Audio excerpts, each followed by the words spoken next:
Hi everybody, it's Eric Pappenfuss. It's Friday, so it must be another buy day, and we're here at the main Midtown Scholar because I wanted to show you this new display that we have, complete with QR code and the funny book of the week. You remember J. Edgar Hoover from last week? Well, this is where you can purchase right here at the main counter the funny book that we do each week on buy day. We're going to walk over to the collectibles room, and while I do, I want to also tell you that season 2 of buy day is now out and available for your streaming pleasure on YouTube. And if you haven't already, please like and subscribe to our YouTube page. You can click on that bell icon. YouTube is really the best way, I think, to watch these videos. And if you miss any on Instagram or elsewhere, you can always go to YouTube and see them all there.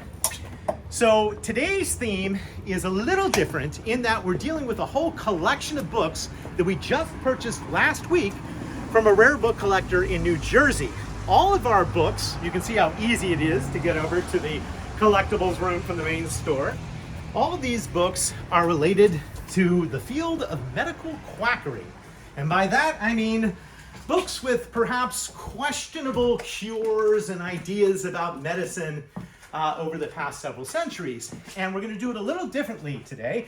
We're going to take 4 books, one from each of the past 4 centuries that came in as part of this collection, and talk about medicine and apothecaries and all that good stuff. All right, the first book that came in as part of this collection is a great book if you watch Outlander. Amanda, do you watch Outlander at all? I do, you remember actually. season 2 when Claire and Jamie go to France and Claire ends up in the apothecary shop? Yep. Well, this is the book that they would have had in that apothecary shop in France. It is the official medical compendium. It's actually published in the 17th century.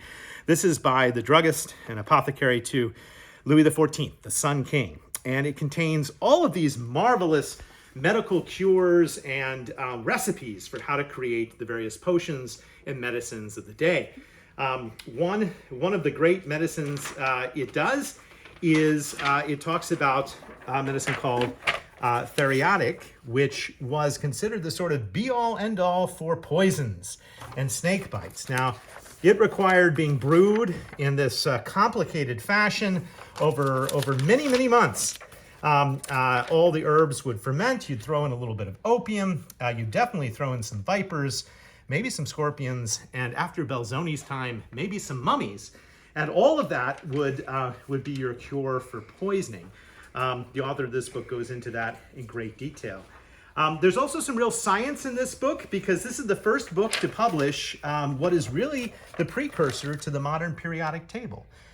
It's a list, at least at that time, which is the end of the 17th century, of all the known elements and their chemical symbols. So a wonderful apothecary compendium from France in the 17th and early 18th centuries was the first book.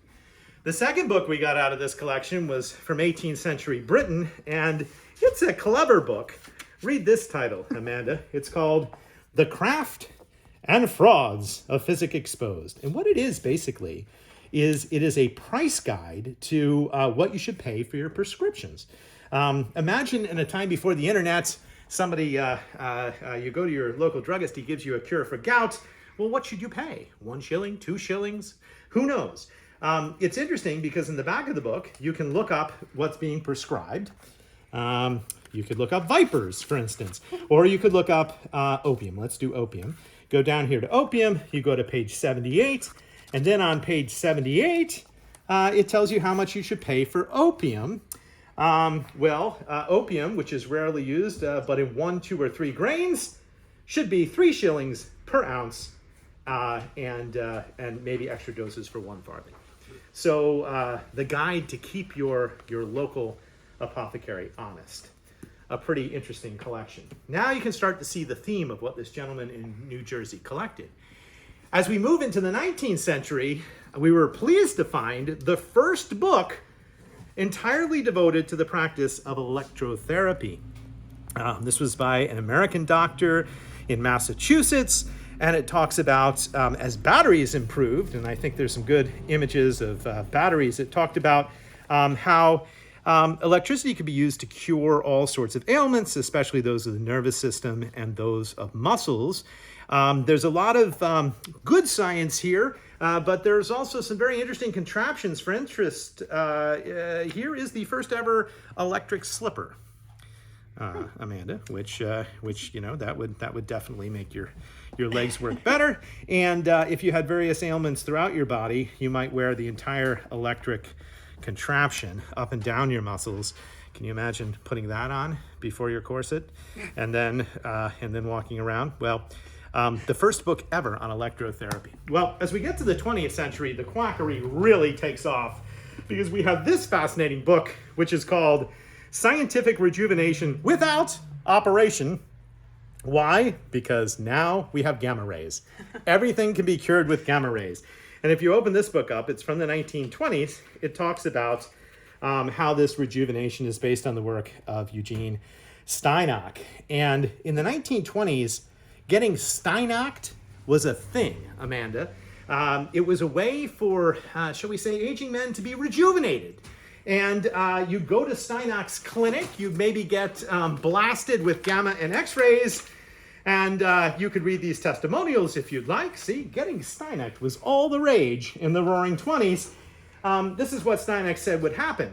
You'd change from a feeble, parched, dribbling drone of a man to a vigorous Bloom who threw away his glasses, shaved twice a day, dragged loads up to 220 pounds, and even indulged in youthful follies. That's what would happen. And a lot of famous people got Steinocked in the 20s. Despite the craziness of this book, Sigmund Freud, age 67, he got Steinocked. You know what great British author decided to get Steinocked at the age of 68? William Butler Yeats. And he said it rejuvenated all of his writing. So, well, there you go. So, a survey of the last 400 years of quackery, medical books and cures. Some with some real value and others completely and utterly bogus. All right, we're going to get to the funny books this week, and it's a twofer because we have a historically funny book and a modern funny book. Let's start with the historically funny book. Could you come up with a better title for a book other than New Views on the Process of Defecation?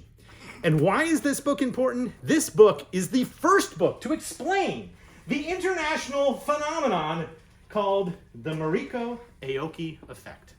Amanda, are you familiar with the Mariko Aoki effect? Is that when you walk into a Barnes & Noble, the feeling that you have? Yes, it is. And in fact, more people know about this effect than you might imagine. If you're watching this in your home and you're saying there's no such thing as the Mariko Aoki effect, you're wrong. It's a real thing.